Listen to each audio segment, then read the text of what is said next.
Hi, my name is Jason Robb, and I'm the program coordinator for the Madison Scouts. And today we're going to be talking about production sheets so you can be band ready this fall.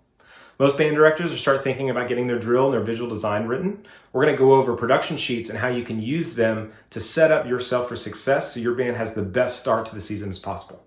Come check it out. So the first thing that we'll do is we'll go through on the score. I like to use an iPad, just it's easier for me to send PDFs, and I'll start making annotations on the score. So the things that I'll do is I'll annotate measure numbers and counts, and that just helps me get organized before I take it to the production sheet. And I also start outlining like things that I see. So impact, hold. And when we get to section features, I'll isolate that. Like, so for instance, we have a battery transition here. So I'll write that information into the score. That helps me get organized. And the other thing that I do is, if you notice, I'm always looking at a full score when I do this. That helps the drill designer kind of take in consideration the battery, what other textures are happening.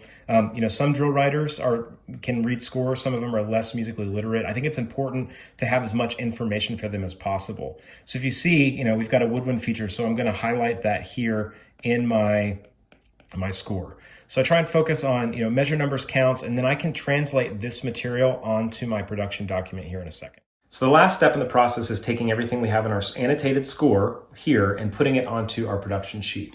So it's going to start really basic. There's a bunch of columns. I have the movement title at the top. And at the very, very far left column, just very basic information. What's the movement about? What are we trying to communicate? And then also, what is the color guard spinning? Like, are they going to be in groups? Or we have white weapons? Are we all on a certain size or shape of flag? I find that information is helpful to the visual designer before they start. And that's the first thing I want them to see, are the visual elements. What is the color guard of the auxiliary doing?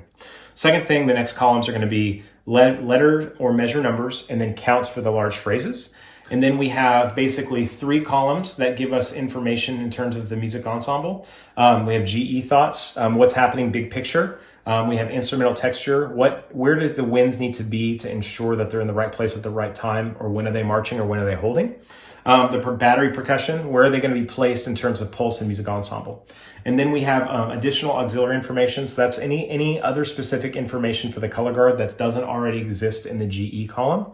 And then the final column is really important. It's staging concerns. So is there a soloist? What drill number is that soloist? How soon do they need to be pulled out? It's going to help the visual designer plan ahead so they can think through and make sure someone's pulled out when they need to be pulled out.